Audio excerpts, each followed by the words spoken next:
이 깨달음의 순간에 치유가 이루어집니다. 깨달으면 우리가 인생도 치유가 됩니다.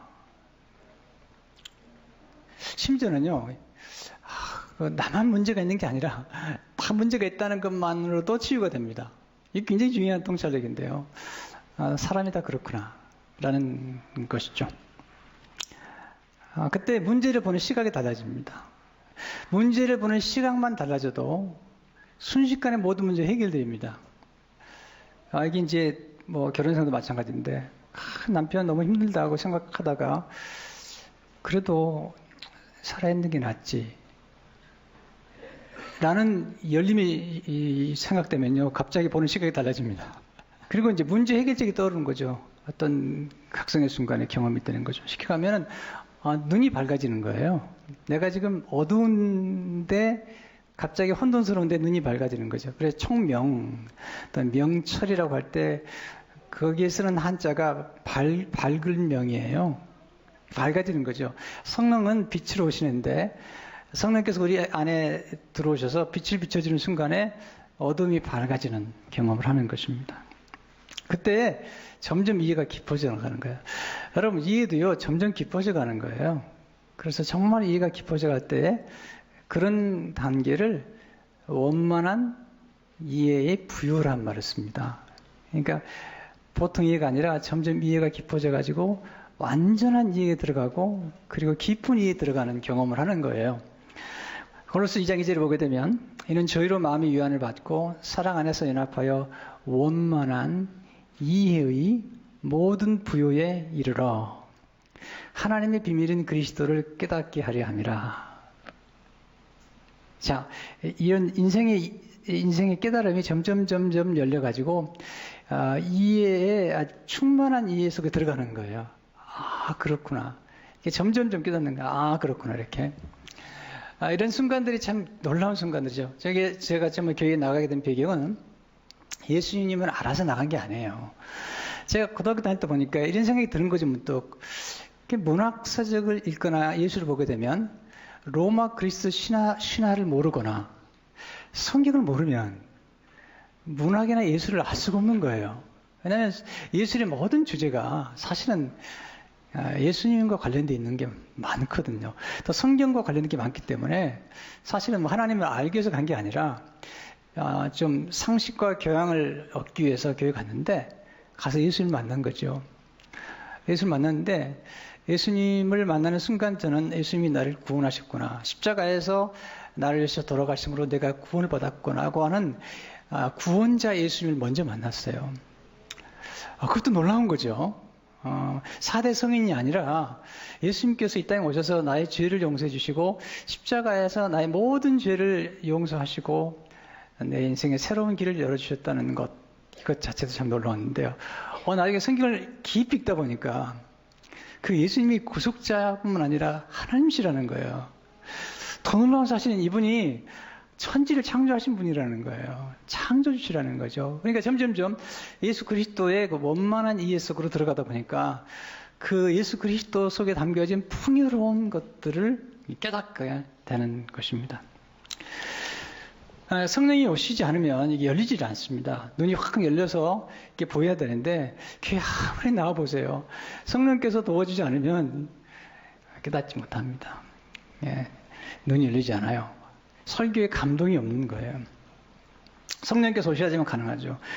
그럼 성경은 깨달음이 왜 중요하다고 말하는가? 성경은 깨달음에 대해서 굉장히 많이 강조하거든요. 첫째로 깨닫지 못하는 사람을 멸망하는 짐승과 같다는 거예요. 시편 49편 20을 보니까 존귀 하나 깨닫지 못하는 사람은 멸망하는 짐승 같다. 이게 존귀란 말은 부자라는 거죠. 세상에 돈을 많이 가지고 있지만 그가 깨닫지 못하면 그는 짐승과 똑같다는 거죠. 두 번째로 깨닫지 못하는 사람은 패망한다는 거죠. 결국 망한다는 거죠. 호세아 4장 14절을 보니까 너희 딸들이 음행하며 너희 며느리들이 가늠하여도 내가 벌하지 아니하리니 이런 남자들도 창기와 함께 나가며 음부와 함께 희생을 드림이니라. 깨닫지 못하는 백성은 패망하리라. 깨닫지 못하기 때문에 죄를 짓는 거예요. 그리고 결국은 사망의 길에 패망의 길로 간다는 거죠. 세 번째, 깨닫지 못한 사람은 고침을 받지 못한다는 거죠. 마태복음 13장 14절 15절을 보게 되면 이사야의 예언이 그들에게 이루어졌으니 일렀을 때 너희가 듣기는 들어도 깨닫지 못할 것이요 보기는 보아도 알지 못하리라. 이 백성들의 마음이 완악해져서 그 귀는 듣기에 둔하고 눈은 감았으니 이는 눈으로 보고 귀로 듣고 마음으로 깨달아 돌이켜 내게 고침을 받을까 두려움이라 하였느니라. 깨달아야 돌이키고 깨달아야 회개를 하게 되고 깨달아야 인생이 변화가 되는 거잖아요. 많은 사람이 깨닫지 못하잖아요. 여러분, 이 인생에 대해서 내가 깨달음의 순간이 반드시 필요한 거죠. 많은 사람들이 몸이 아픈 게 아니에요. 마음이 아픈 거죠. 그래서 스스로가 만드는 병을 가지고 살아요. 폴 트루니가 한 말이 맞아요. 사람은 아무도 죽이지 않고 스스로가 자기를 죽인다는 거예요. 어떤 병은 여러분 가서 의사 선생님 만나보세요. 병이 없어요. 근데 자기는 아픈 거예요. 근데 깨닫지 못하는 거죠. 왜 그런 병이 왔는지. 스스로가 문제를 도피하기 위해서 아파버리는 거예요. 또 죄책감 속에 자기를 숨기 위해서 아파버리는 거예요. 여러분, 그런 일이 참 많습니다. 생각보다 많아요. 우리 주위에. 근데 하나님 말씀 통해서 어느 순간에 깨달음이 오기 시작하면 회개하게 되고 변화가 오는 것을 경험하게 됩니다. 탕자가 허랑방탕했는데 갑자기 눈이 열린 겁니다. 성경에 보면요, 자기 자신에게 돌아왔다 그랬어요. 자기를 본 거죠. 그리고 아버지를 본 거죠. 원래 자기는 부유한 아버지의 아들이었던 거예요. 근데 죄 때문에 비참하게 된 걸 보고, 그리고 아버지는 여전히 자기를 기다리는 걸 알게 된 거죠. 돌아왔죠. 고치어진 거죠. 인생 자체가 고침을 받게 되는 것이죠. 네 번째, 깨달을 때 풍성한 열매를 맺게 됐죠. 마태복음 13장 23절을 보게 되면 좋은 땅에 뿌려졌다는 것은 말씀을 듣고 깨닫는 자니 결실하여 어떤 것은 100배, 어떤 것은 60배, 어떤 것은 30배가 되느니라 하시더라.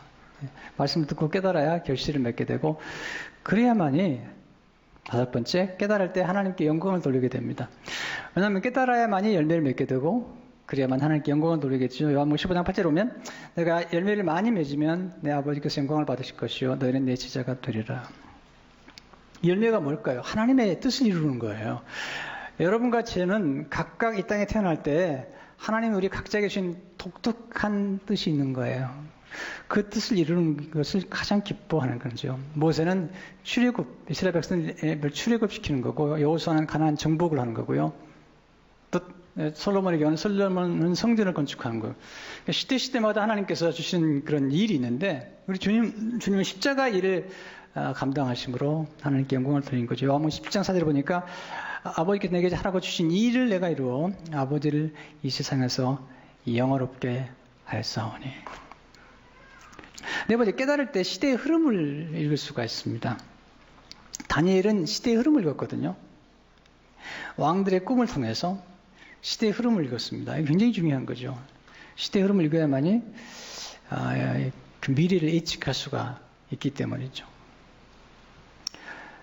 이게 미래를 예측한다는 게 참 중요한데요. 그것은 현실을 정확하게 보고 흐름을 읽을 줄 알 때 그 다음에 어떻게 전개될 것인가를 알게 됩니다. 특별히 시대를 읽으려면 현실을 직시해야 됩니다. 사실을 직시해야 됩니다. 사실은 뭘까요? 사실은 이런 거죠. 다른 의견이 덧붙이지 않은 그대로 일어난 일, 일어나고 있는 일을 의미하죠. 여러분, 있는 걸 그대로 보는 게 어렵습니다. 여러분, 정말 어렵습니다. 우리는요, 언제부턴가 있는 걸 그대로 보지 않습니다. 내가 보기 원하는 것만 보고요, 내가 듣기 원하는 것만 듣습니다. 내가 보고 싶지 않은 것은요, 다 눈 감습니다. 그리고 귀를 닫아버립니다. 있는 것 그대로 보기 어렵고요, 자기의 진면모를 정말 있는 그대로 보는 것도 어렵습니다. 여러분, 악기를 연주하는 분들이 조율을 하잖아요. 바이올린이나 비올라나 첼로나 조율을 한다고 말이죠. 여러분, 악기를 조율하는 것은 더 좋은 소리를 내려고 하는 겁니까? 아니면 있는 그대로 소리를 내려고 하는 겁니까? 네. 요즘은 사진이 다 자동이지만 우리 어릴 적 보면 사진 찍을 때마다 이렇게 초점을 맞추잖아요. 여러분, 초점을 맞춘 이 목적이 뭘까요? 더 잘 찍기 위한 걸까요? 아니면 있는 그대로 찍기로 하는 걸까요? 네, 있는 그대로 찍기로 하는 거예요. 사실이 참 중요한 거죠. 있는 그대로 찍는 거예요. 쉽게 하면 악기를 조율하는 것은 악기가 본연의 소리를 내도록 만드는 거예요. 사진도 마찬가지죠. 있는 그대로 찍는 것, 그 사실이 놀라운 거죠. 우린요, 사실을 보지 않고 사실에 대한 해석이나 사실에 대한 견해를 가지고 있는 거예요. 근데 한문의 사실을 보면요. 한문의 사실을 들어보면 사는 이사자입니다. 실은 열매 실자거든요. 그러니까 사실을 자세히 보면 그 사실이 나중에 맺게 되는 열매를 미리 예측할 수가 있는 거죠. 쉽게 가면요. 이 사실은 예고편과 같은 거예요. 그 사실을 보면 이렇게 전개될까를 알 수 있는 거예요. 이 사실이 정말로 제대로만 알려지면 엄청난 파장을 일으키는 거죠. 지난 9월 2일 날 터키 해변에 3살 난 난민이 어린아이가 죽어서 해변에 떠내려왔죠.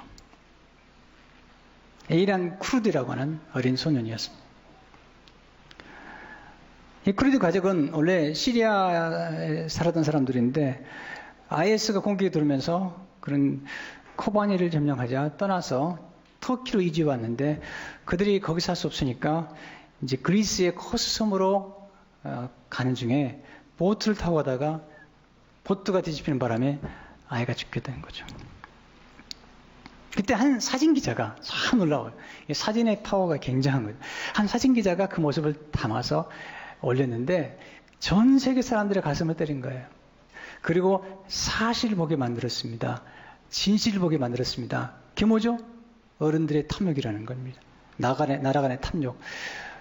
그 고통스러운 사람들을 외면한 어른들의 이기주의를 보게 만들었습니다. 그래서 수많은 나라들이 이제 난민들에게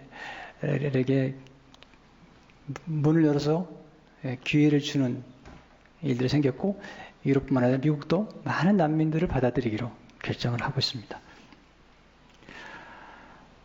그건 대단히 놀라운 것입니다.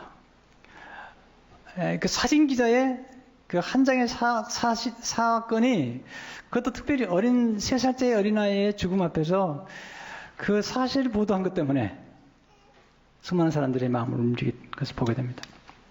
중요한 건 시대를 읽고 흐르고 그 시대의 전망을 알아보는 게 굉장히 중요합니다. 지도자들은 반드시 사실을 그대로 봐야 됩니다. 그리고 사실을 자세히 보는 가운데 거기서 일정한 패턴을 발견하고 이 패턴을 통해서 어떻게 앞으로 전개될 것인가를 보는 것이 중요한 것입니다. 역대상 12장 32절에 보게 되면 이새가 자손 중에 시세를 알고 이 시세를 안다는 것은 타임스라고 했어요. 알고 이스라엘이 마땅히 행할 것을 아는 자 시대를 알았기 때문에 이스라엘이 마땅히 어떻게 행할 것을 아는 우두머리가 입이 명이니 그들은 그 모든 형제를 통솔하는 자이며 그랬어요. 그러니까 지도자들은 반드시 사실에 초점을 맞춰야 되고요. 문제의 근원을 살펴야 되고요. 그리고 사실을 보는 가운데 어떻게 미래가 흘러갈 것인가를 예측하는 게 아주 중요한 것입니다.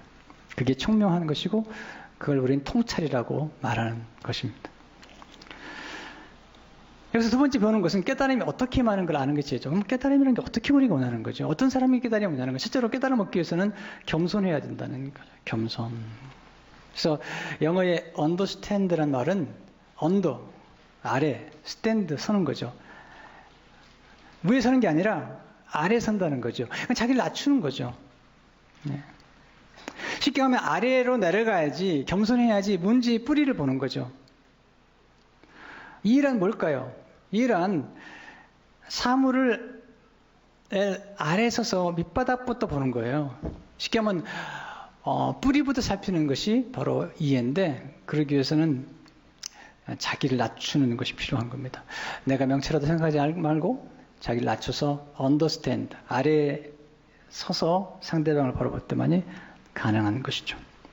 캐럴 메이를 말하기를 이해란 사물을 그 아래에 서서 밑바닥부터 보는 것이다. 이게 understand. 굉장히 중요한 물들이죠. 그래서 우리는 깨닫기 위해서는 교만하면 안 되죠. 인간의 명철, 나의 명철을 의지하면 안 되고요. 하나님의 명철을 의지해야 되겠죠. 잠언 3장 5절에서 7절에 보면 너는 마음을 다하여 여호와를 신뢰하고 내 명철을 의지하지 말라. 너는 범사에 인정하라. 그러면 내 길을 지도하시리라. 스스로 지혜롭게 여기지 말지어다. 여호와를 경외하며 악을 떠날지어다. 스스로 지혜롭게 생각하지 말라는 거죠. 그래야지 하나님의 깨달음이 임한다는 거예요. 두 번째 깨달음 얻기 위해서는 열어놓음이 있어야 됩니다. 열어놓음. 눈을 열어야 됩니다. 귀를 열어야 됩니다. 마음을 열어야 됩니다. 사람들이요 눈 감고 삽니다. 현실을 도피합니다. 자기의 문제를 직면하지 않고 싶어서 중독 속에 빠져버리는 겁니다.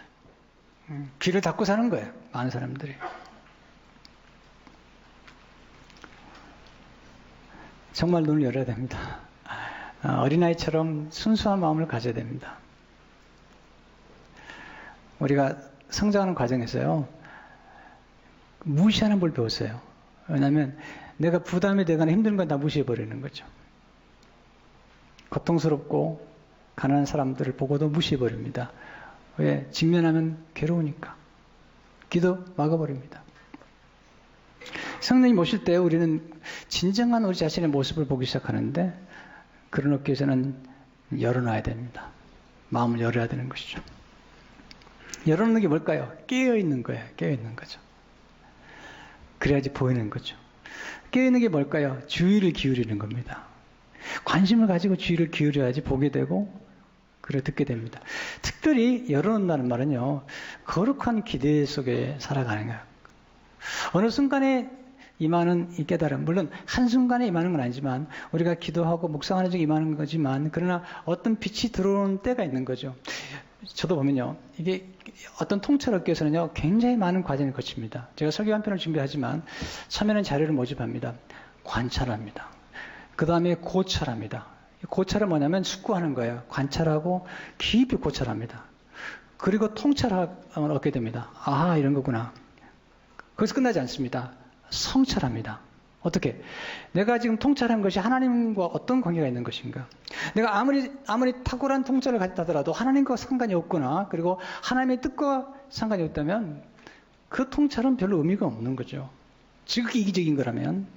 그래서 이 네 과정을 반드시 거쳐야 되는데, 관찰과 고찰과 통찰과 성찰의 과정을 거치는 게 아주 중요한 것입니다. 중요한 건 뭐냐면, 이런 과정을 거칠 때 거룩한 기대감 속에서 제가 늘 깨어있으면서 말씀 묵상하고 관찰하는 거예요. 저는 이 말을 좋아합니다. 새벽은 깨어있는 자의 것이다.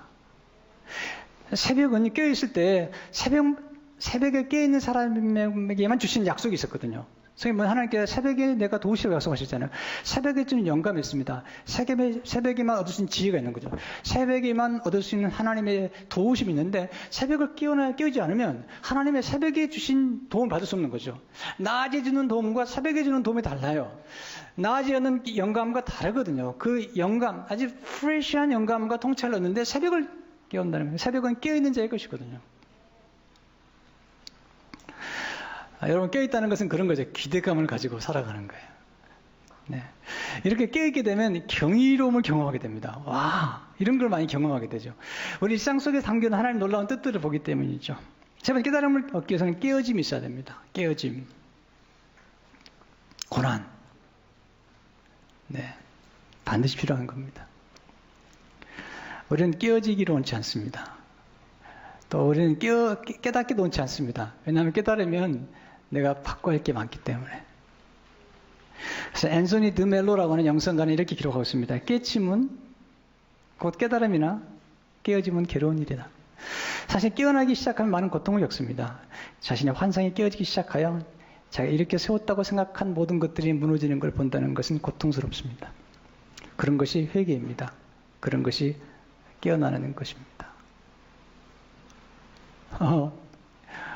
돈만 많이 벌면, 권력만 얻으면 행복할 줄 알았는데, 깨어나고 보니까 아니거든요. 네. 어느새 가정은 깨어져 있고, 그리고 사람들은 자기를 보고 수군거리고, 그리고 정경은 사라지고, 손가락질하는 모습을 보게 되는 거죠. 이게 깨우치는 게 힘든 거죠. 왜? 변화해야 될 게 많기 때문에, 회개할 게 많은 거죠. 근데 어떻게 깨어지느냐? 이게 고난을 통해서 깨어지는 거죠. 우리 인생에서 때로 실패와 또는 질병과 또는 갈등과 이런 걸 통해서 우리 삶 속에 변화가 일어나는 겁니다. 사실 고난이 힘든 건데요, 참 대단히 축복이 될 수도 있다는 것입니다. 왜냐하면 깨어짐을 통해서 진정한 부흥이 일어납니다. 야곱이 깨어지죠. 야복강에서. 그러면서 부흥이 일어납니다. 로이 패션은 말하기를, 해션은 말하기를 부흥은 깨어지면서 시작된다. 고통스럽고 수치롭지만 그 말고 다른 길은 없다. 제니퍼 케이디 딘은 말하기를 깨어진 마음을 가진 얘기는 하나님 나라의 모든 정과 성령님의 모든 권능이 부여된다. 우리 참으로 예배하는 자는 이렇게 깨어지는 경험을 하는 게 필요한 것입니다. 하지만 이게 저는 많이 경험했어요. 제가 깨달음이 어디서 오는가? 깨어지면서 오는 것이다. 근데 그 깨어진 틈 사이로 이 그릇도 깨어진 틈 사이로 빛이 들어오는 것처럼 내 인생에도 고통스러운 깨어짐이 깨달음으로 올 때가 너무 많았거든요. 네 번째, 깨달음 얻기 위해서는 깨달음을 갈망하는 기도가 있어야 되는데 다니엘은 그런 기도를 드렸던 거거든요. 에레미야서를 읽다가 하나님을 기도합니다. 70년이 지나면 포로에서 자유케 되는데 하나님 이 말씀 뜻이 뭡니까? 깊이 기도하게 됩니다. 그때 천사를 보내서 하나님께서 그게 청명을 주십니다. 그걸 깨닫게 하십니다.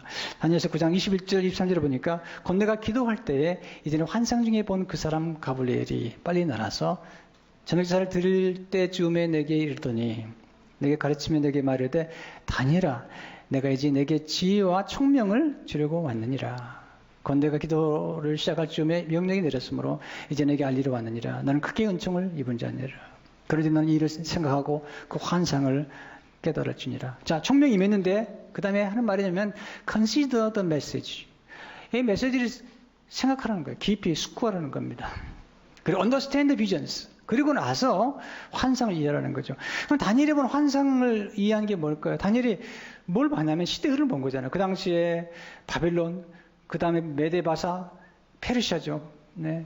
그 다음에 헬라, 그 다음에 로마. 이 역사의 흐름을 본 거예요. 여러분이 다니엘서를 보시게 되면 이 시대가 어떻게 바뀔 것인가 볼 뿐 아니라 거기서 끝나는 게 아니죠. 하나님의 나라를 보게 만드는 거죠.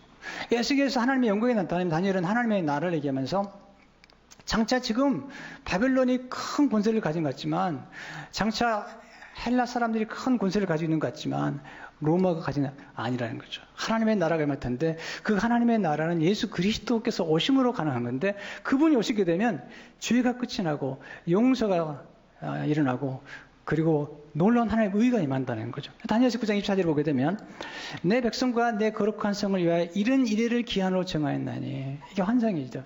허물이 그치며 죄가 끝나며 이것은 십자가밖에 없는 거죠. 죄악이 용서되며 영원한 의가 드러나며 환상과 예언이 응하며 또 지극히 거룩한 이가 기름 부음을 받으라. 예수님밖에 없어요. 죄악이 용서되고 영원한 의가 드러나는 건 예수님밖에 없는데 결국 그러니까 총명, 이 깨달음의 마지막 절정은 예수 그리스도의 십자가를 보는 거죠. 여러분 눈이 가려면 예수 그리스도의 십자가와 그 영광을 볼 수가 없는 거죠. 쉽게 말하면 예수님을 통해서 하나님의 비밀이 나타나는데 그 비밀의 원만한 부여를 이루려면 그냥 문제 해결한 정도의 총명 가지고 안 되고요. 이 땅을 떠날 때는요. 그건 다 소용없습니다. 이 땅을 떠날 때 가장 중요한 깨달음은 예수님이 나의 구주라는 사실. 그리고 예수님만이 나를 참으로 천국 갈 수 있도록 도와주는 분이란 사실, 이게 중요한 거죠. 어떻게 하면 예수님이 누구신가를 알 수 있을까요? 성령님 오셔야만이 가능하고요. 구약 성경도 예수님을 만나야만이 이해가 되는 거죠. 성령님이 역사하실 때 수건이 벗겨지고 예수님을 보게 됩니다. 바울이 그렇게 얘기하죠. 너희가 구약을 봐도 이해 못한다. 왜냐하면 예수 그리스도를 통해서 구약을 보지 않으면 이해하지 못한다는 거죠. 왜냐하면 모세의 얼굴에 수건이 쓰였는데 이건 예수님을 통해서만 벗겨진다는 거죠. 그래서 고린도후서 3장 14절 15절 16절을 보게 되면 그러나 그들의 마음이 완고하여 오늘까지도 구약을 읽을 때 그 수건이 벗겨지지 아니하고 있으니 그 수건은 그리스도 안에서 없어질 것이라. 오늘까지 모세의 글을 읽을 때 수건이 그 마음을 덮었도다. 그러나 언제든지 주께로 돌아가면 그 수건이 벗겨지죠. 그러니까 우리 겸손하게 예수님을 초청하고 예수님과 함께 성경을 보면 수건이 벗겨져 깨달음 얻게 되고 또 하나는 그러면 예수 그리스도를 보도록 만드는 분은 누군가? 성령님이라는 거죠. 바로 이어서 고린도서 3장 17절 18절을 보게 되면 주는 영이시니 주 영이 계신 곳에는 자유가 있느니라. 우리가 다 수건을 벗은 얼굴로 거울을 보는 것 같이 주의 영광을 보며 그와 같은 형상으로 변화하여 영광에서 영광이 이르니 곧 주의 영으로 말미암으리라. 그러니까 성령이 도와주셔야지 예수 그리스도의 진정한 부요함을 경험할 수 있다는 겁니다. 자, 보세요. 우리에게는 부유함이 필요한데 세상적인 부유함이 아니고요. 예수 그리스도 안에서 우리에게 주신 부유함을 얻어. 그 어떻게 가능한 것이냐? 깨달음이 깊어져야 한다는 거죠. 골로새서 2장 2절에 보게 되면 다시 한번 보시면요. 이는 저희로 마음의 위안을 받고 사랑 안에서 연합하여 원만한 이의 모든 부유에 이르러 하나님의 비밀인 그리스도를 깨닫게 하려 함이라. 예수 그리스도의 십자가에 나타난 놀라운 부요함, 예수님의 십자가 속에 담겨진 영생과 그리고 칭의와 그리고 하나님의 나라의 부요함을 성령께서 오시지 않으면 깨달을 수가 없다는 거예요. 이 개혁개정은 이 부분에 대해서 이렇게 얘기해요. 확실한 이의 모든 풍성함이라서 확실한 이의 모든 풍성함. 우리가 언제 부요함을 이렇게 경험할 수 있을까요? 우리가 결국 십자가로 돌아가야 됩니다. 예수 그리스도의 십자가에 감추어진 하나님의 부요함을 경험하지 못하면 우리 진정한 부요함이 이룰 수 없다는 겁니다. 바울은 말합니다. 지혜 있는 자가 누구뇨? 내가 지혜를 멸하리라. 하나님께서 말씀하시고 총명 있는 자가 누구뇨? 내가 총명을 피하리라. 그리고 진정한 지혜와 총명은 십자가에 있다는 것을 보여주리라 말씀하고 계시는 거죠.